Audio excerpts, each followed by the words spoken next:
인생지사 세옹지마라는 말이 있습니다. 직역하면 인생의 일은 변두리 늙은이의 말이라는 뜻입니다. 어째서 인생의 일이 변두리 늙은이의 말이라고 하는 것일까요? 여기에는 다음과 같은 일화가 전해져 내려옵니다.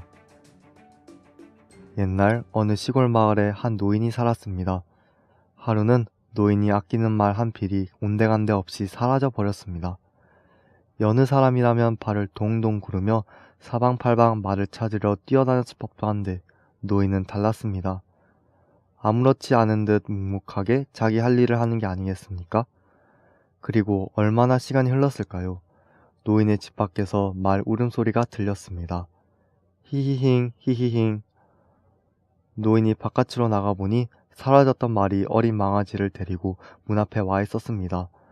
이 사실을 안 마을 사람들은 말 한 필이 두 필이 되어 왔으니 좋겠다며 야단법석을 떨었습니다. 노인장께서는 정말 좋으시겠어요. 앉아서 말을 두 마리로 불린 셈이니까요. 하하. 하지만 노인은 어두운 표정으로 고개를 절레절레 지었습니다. 겉보기에는 그럴 수 있으나 사실 그다지 좋은 일이 아니라오. 마을 사람들은 영문을 몰라 어리둥절했지만 노인은 더 이상 말을 하지 않고 입을 굳게 다물었습니다. 또다시 한참의 시간이 흘렀습니다. 그동안 어린 망아지는 무럭무럭 자라서 이제 제법 어른 티가 물씬 풍겼습니다. 하루는 노인의 아들이 망아지를 타고 밖으로 나갔습니다. 그런데 이게 웬일입니까? 망아지를 타고 신나게 달리던 아들이 그만 낭만을 하고 만 것입니다. 노인의 아들은 다행히 목숨을 건지기는 했지만 다리가 부러져서 절름발이가 되었습니다. 이 사실은 곧 온 마을에 퍼졌고 마을 사람들은 안타까운 목소리로 노인에게 위로의 말을 건넸습니다. 아드님이 크게 다치셨으니 얼마나 상심이 크시겠습니까? 괜찮소. 비록 아들이 다치기는 했으나 꼭 슬퍼해야 할 일이 아닐지도 모른다오. 노인은 아들의 다친 다리를 바라보며 덤덤하게 이야기했습니다.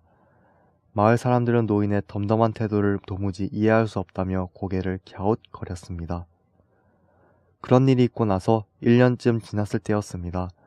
큰 전쟁이 발발하여 온 나라 젊은이들이 강제로 전쟁에 끌려나가게 되었습니다.